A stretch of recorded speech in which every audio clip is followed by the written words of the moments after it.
दिनांक 2 मई 2023 दिन मंगलवार है।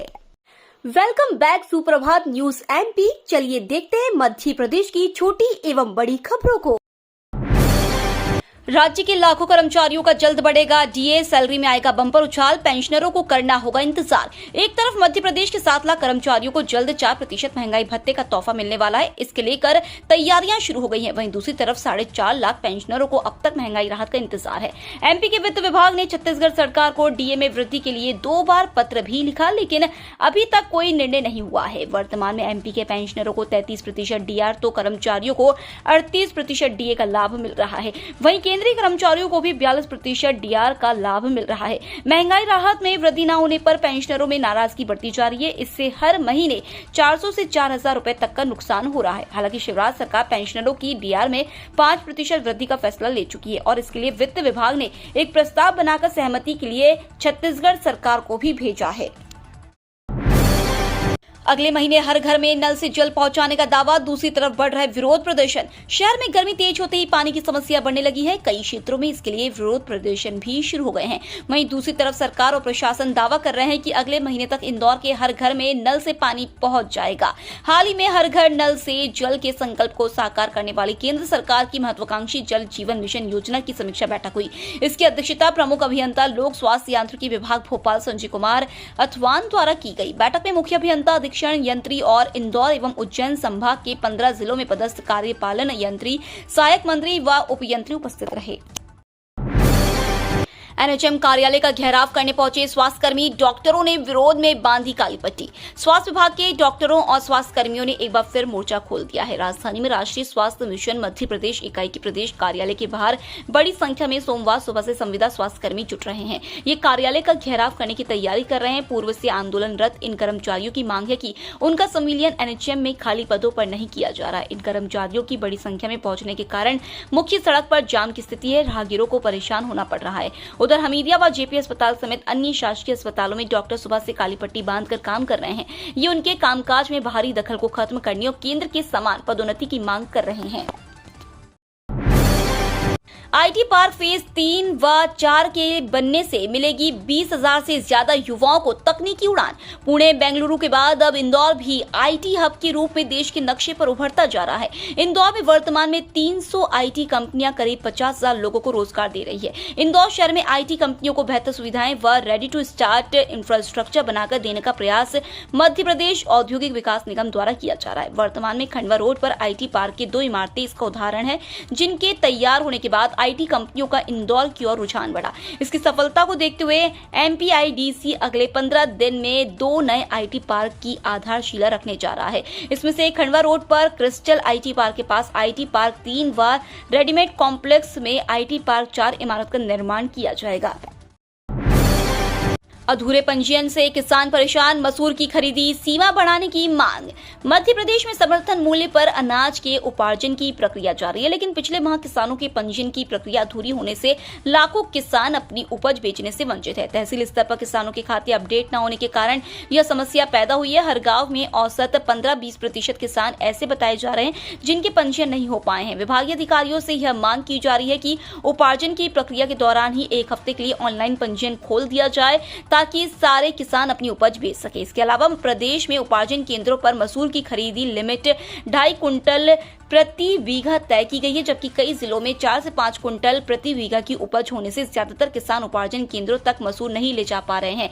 ऐसे किसान भी स्थानीय नेताओं और अधिकारियों से मांग कर रहे हैं कि समर्थन मूल्य पर मसूर की लिमिट बढ़ाई जाए। पूरे प्रदेश में लाखों किसान है। गेहूं का उपार्जन 15 मई तक होना है, जबकि अन्य फसलों के लिए 31 मई तक उपार्जन होना है।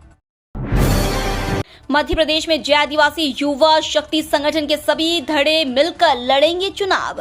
मध्य प्रदेश में जय आदिवासी युवा शक्ति संगठन के धड़े व अन्य आदिवासी संगठन मिलकर विधानसभा चुनाव लड़ेंगे। आदिवासी समाज को साधने के लिए जय अलग से घोषणा पत्र तैयार करेगा, जो 25 बिंदुओं पर होगा। इसमें आंगनबाड़ी कार्यकर्ता को 20,000 और सहायिका को 10,000 रुपए मानदेय, अनुसूचित जाति जनजाति और अन्य पिछड़ा वर्ग के लिए भोपाल में रैन बसेरा बनाने, नदी किनारे के किसानों को रेत खनन के लिए पट्टा देने, किसानों की पूर्ण कर्ज माफी, वृद्धावस्था पेंशन 2,000 रुपए प्रति माह करने, पदोन्नति लागू करने, 5,000 रुपए बेरोजगारी भत्ता देने जैसी घोषणाएं शामिल की जाएंगी।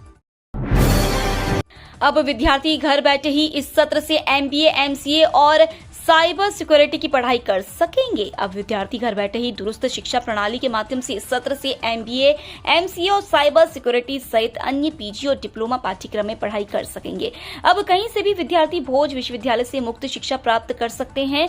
भोज मुक्त विश्वविद्यालय सत्र 2023-24 से 12 तकनीकी और मैनेजमेंट से संबंधित 3 PG और 9 PG डिप्लोमा पाठ्यक्रम शुरू करने की अनुमति मांगी थी। भोज विश्वविद्यालय ने अखिल भारतीय तकनीकी शिक्षा परिषद से इन पाठ्यक्रमों को शुरू करने के लिए अनुमति मांगी है। इसमें MBA, MCA, post graduate diploma in data science, cyber security management, logistics and supply chain management, travels and tourism, rural management, artificial intelligence सहित अन्य कोर्स शुरू होंगे। सभी में 60-60 सीटों पर प्रवेश लिए जाएंगे।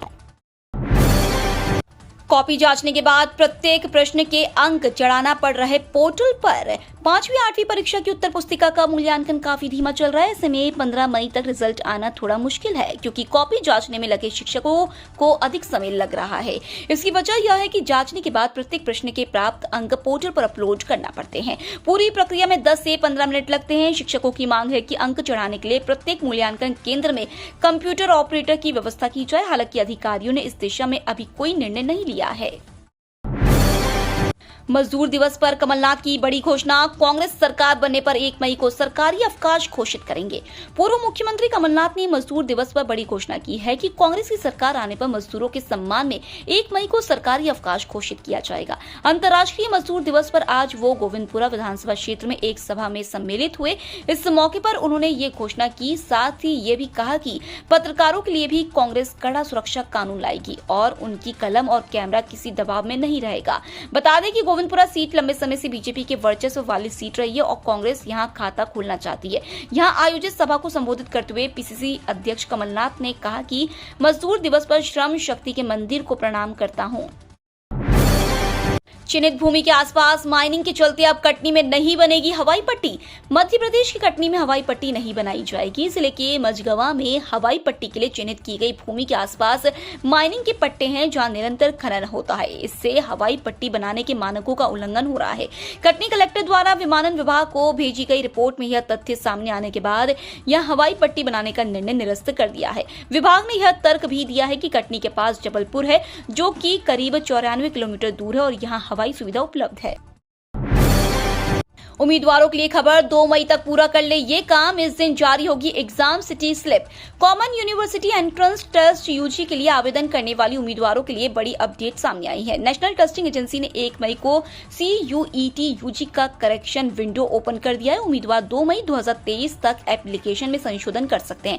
जिन भी कैंडिडेट्स ने स्नातक पाठ्यक्रम के लिए आवेदन किया है, वे लोग इस सुविधा के जरिए अपने एप्लीकेशन फॉर्म में सुधार या बदलाव कर सकते हैं। आधिकारिक वेबसाइट खुल चुका है। NTA ने नोटिस जारी करते हुए बताया कि करीब 14,000 छात्रों के आवेदन ड्राफ्ट में हैं। वे लोग OTP के माध्यम से अपने संशोधन की पुष्टि नहीं कर पाए हैं, इसलिए करेक्शन विंडो ओपन करने का निर्णय लिया गया है। मध्य प्रदेश में 439 संजीवनी क्लिनिक खोलने के लिए 2 वर्ष पहले केंद्र से मिली राशि। स्थानीय निकायों की उदासीनता के चलते प्रदेश भर में संजीवनी क्लिनिक नहीं खुल पा रहे हैं। 15वें वित्त आयोग के अंतर्गत केंद्र सरकार ने 2 वर्ष पहले प्रदेश में 439 संजीवनी क्लिनिक खोलने की स्वीकृति दी थी। भवन बनाने के लिए प्रति क्लिनिक 25 लाख रुपए के मान से राशि भी राज्य सरकार को मिल चुकी है। स्थानीय निकायों को जगह चिन्हित कर निर्माण कार्य शुरू करना था, पर अभी कहीं भी भवन बनाने की शुरुआत नहीं हुई है। दिल्ली के मोहल्ला क्लिनिक की तर्ज पर प्रदेश में संजीवनी क्लिनिक चल रहे हैं। 2021 में केंद्र सरकार ने प्रदेश में कुल 611 संजीवनी क्लिनिक बनाने को कहा था। यहां पहले से 172 संजीवनी क्लिनिक चल रहे हैं, बाकी 439 क्लिनिक खोले जाने हैं। राहत की बात, इंदौर में लगातार कम हो रही है उपचारित मरीजों की संख्या। राहत की बात है कि शहर में कोरोना के उपचारित मरीजों की संख्या लगातार कम हो रही है। कुछ दिन पहले यह 50 से ऊपर पहुंच गई थी, लेकिन अब यह धीरे धीरे कम हो रही है। इधर नए मरीज मिलने की संख्या भी लगातार कम हो रही है। रविवार को शहर में सिर्फ एक नया संक्रमित मिला। इस दिन शहर में उपचारित मरीजों की संख्या कम होकर 38 पर पहुंच गई। वहीं रविवार को सिर्फ 64 सैंपल जांचे गए, इनमें से एक संक्रमित मिला। एक से अधिक पाठ्यक्रमों में प्रवेश के लिए भरने होंगे अलग अलग आवेदन। देवी अहिल्या विश्वविद्यालय ने नॉन सीईटी कोर्स में प्रवेश को लेकर प्रक्रिया शुरू कर दी। एमपी ऑनलाइन के माध्यम से पंजीयन किए जा रहे हैं। गाइडलाइन जारी करते हुए विश्वविद्यालय प्रशासन ने एक से अधिक पाठ्यक्रम में प्रवेश करने के लिए छात्र छात्राओं को अलग अलग आवेदन करने के निर्देश दिए हैं। साथ ही आरक्षित वर्ग के विद्यार्थियों को स्पष्ट तरीके से कैटेगरी भरने का बोला गया है। अधिकारियों के अनुसार पाठ्यक्रम में प्रवेश मिलते ही विद्यार्थियों को छात्रावास भी आवंटित किया जाएगा, मगर इसके लिए आवेदन में छात्रावास के बारे में उल्लेख करना जरूरी होगा। मध्य प्रदेश के 21 जिलों में भारी बारिश का अलर्ट। ग्वालियर उज्जैन में ओले गिरने की चेतावनी। मौसम विभाग के अनुसार अलीराजपुर, बड़वानी, बुरहानपुर, धार, इंदौर, झाबुआ, खंडवा, खरगोन, उज्जैन, देवास, शाजापुर, रतलाम, आगर मालवा, मंदसौर एवं नीमच जिलों में कुछ स्थानों पर आंधी, बारिश और ओलावृष्टि हो सकती है। मध्य प्रदेश में बीते 3 दिनों से जारी बारिश का सिलसिला जारी है। मौसम विभाग ने मई माह में भी बारिश की चेतावनी जारी की है।